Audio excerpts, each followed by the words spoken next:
આપણા ગુજરાતીઓનું અમૃત એટલે સવારની મસ્ત આદુવાળી ચા.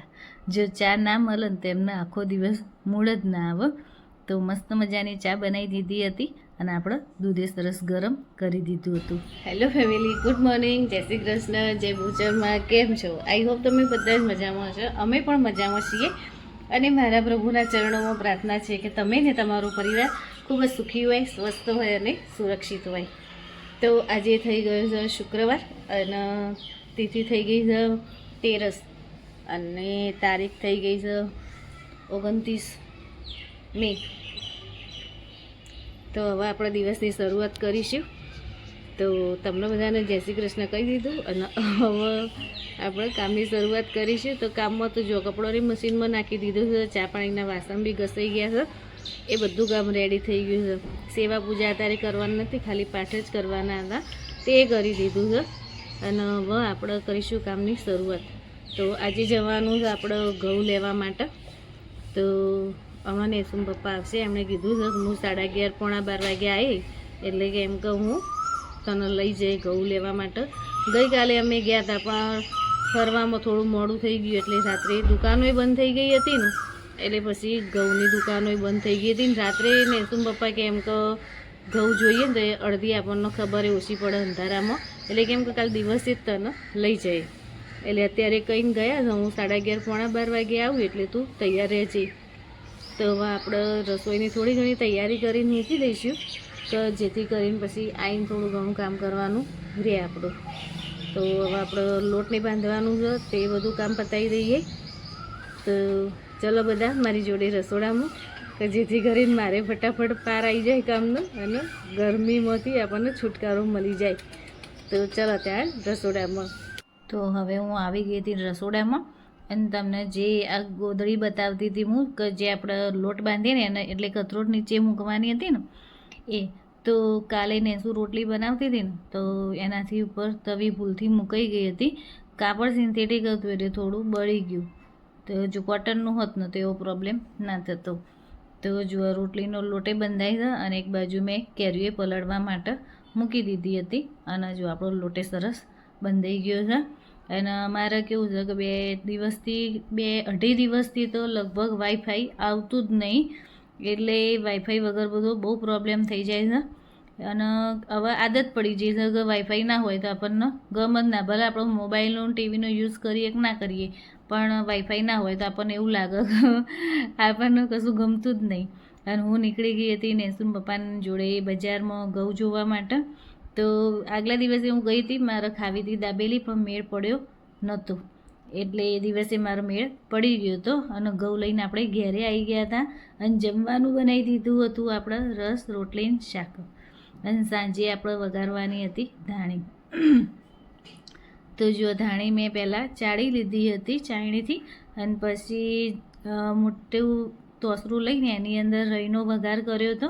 પછી એની અંદર જો લસણ મસ્ત ઝીણું ઝીણું કાપી એકદમ મસ્ત કોફી કલરનું થાય ને ત્યાં સુધી એને સાતળવાનું.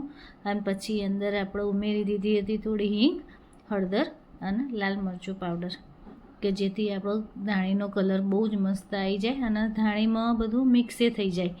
તો જો ધાણી અંદર આપણે વઘારી દીધી હતી. અત્યારે સિઝન વગરની ધાણી હતી ને એટલે થોડી એવી હતી કે જાણે હવાડી ગઈ હોય ને એવી, પણ મેં કીધું તેલમાં સરખી રીતે સોતરીશું એટલે સરખું થઈ જશે. સરસ જ થઈ હતી ધાણી, બહુ મસ્ત થઈ હતી ધાણી.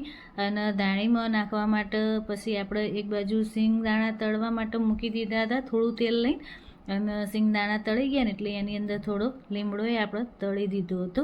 અને જ્યારે ધાણી આપણી થોડી ઠંડી થઈ ને એટલે એની અંદર આપણે ઘરે જ દળેલી ખાંડ લઈ લીધી હતી.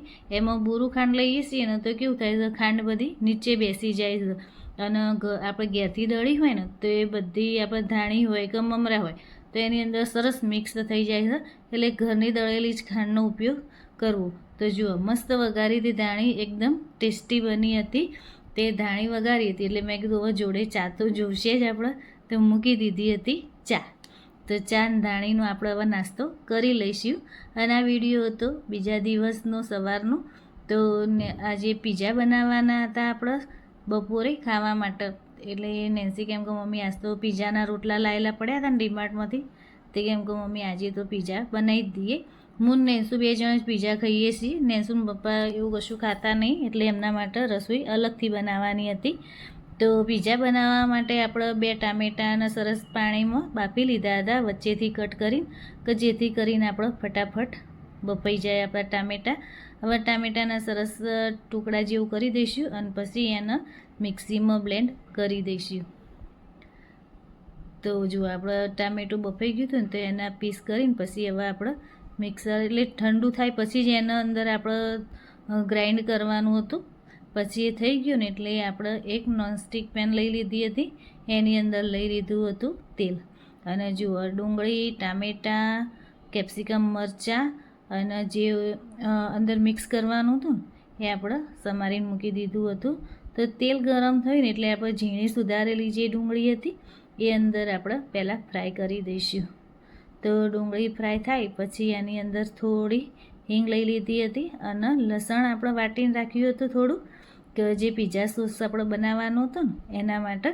તો એની અંદર આપણે મિક્સ કરી દીધું હતું કે જેથી કરીને લસણ ચડી જાય અંદર. પછી એની અંદર આપણે જે ટામેટાની પ્યુરી બનાવીને રાખી હતી એ અંદર લઈ લીધી. પછી અંદર મીઠું, મરચું, હળદર અને થોડી ખાંડ લઈ લીધી હતી, કારણ કે પીઝા સોસ થોડો ગળ્યો જ હોય. અને પછી એની અંદર થોડો શેજવાન સોસ લઈ લીધો હતો અને થોડો ટામેટાનો સોસ લઈ લીધો હતો. અને હવે સરસ આપણે એને મિક્સ કરીને 3 થી 4 મિનિટ જેવું આપણે એને પાકવા દઈશું. તો સરસ મસ્ત ચડી જશે આપણો સોસ, પીઝા સોસ આપણો તૈયાર થઈ જશે. તો પીઝા સોસ તૈયાર થઈ ગયો એટલે આપણે એને એક વાડકીમાં કાઢી લઈશું. પછી કેવું હતું કે આપણે એ જ ફ્રાય પેન ગરમ કરી અને એની અંદર આપણે પીઝાનો રોટલો મૂકવાનો હતો આપણે તૈયાર કરી.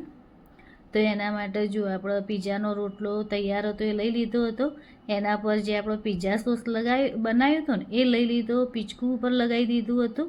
પછી એની ઉપર આપણે ડુંગળીની ઝીણી ઝીણી ચિપ્સ કરી હતી ઊભી એ લઈ લીધી, કેપ્સિકમ મરચાંના પીસ લઈ લીધા હતા અને ટામેટાના પીસ લઈ લીધા હતા. અને પછી એની ઉપર આપણે ચીઝ પાથરી દીધું હતું મસ્ત છીણી.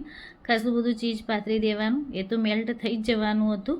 પછી આપણે જ્યારે ફ્રાય પેન ગરમ થઈ એટલે એની અંદર આપણે જે પીઝો તૈયાર કર્યો હતો એની અંદર આપણે મૂકી દઈશું અને ઉપર ડીશ ઢાંકી દઈશું. તો જો આપણું ચીઝ ઉપર જે કર્યું હતું ને સરસ મેલ્ટ થઈ ગયું છે.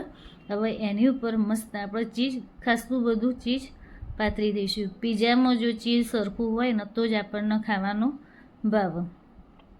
તો જો ખાસું બધું આપણે ચીઝ એના પર છીણી દીધું હતું અને પછી એના મસ્ત આપણે 4 પીસ કરી દઈશું કે જેથી કરીને આપણને ખાતા ફાવે. તો મસ્ત પીઝા બન્યા હતા, એટલા ટેસ્ટી બન્યા હતા. ઘરના પીઝા જેવો ટેસ્ટ તો આપણે ક્યાંય ના મળે. બહુ જ મસ્ત પીઝા બન્યા હતા. તો આવી જાઓ બધા તમે બધા પીઝા ખાવા માટે. તો મળીએ કોઈ નવા વિડીયોમાં. ત્યાં સુધી બધાને મારા જય શ્રી કૃષ્ણ, જય ભૂચર.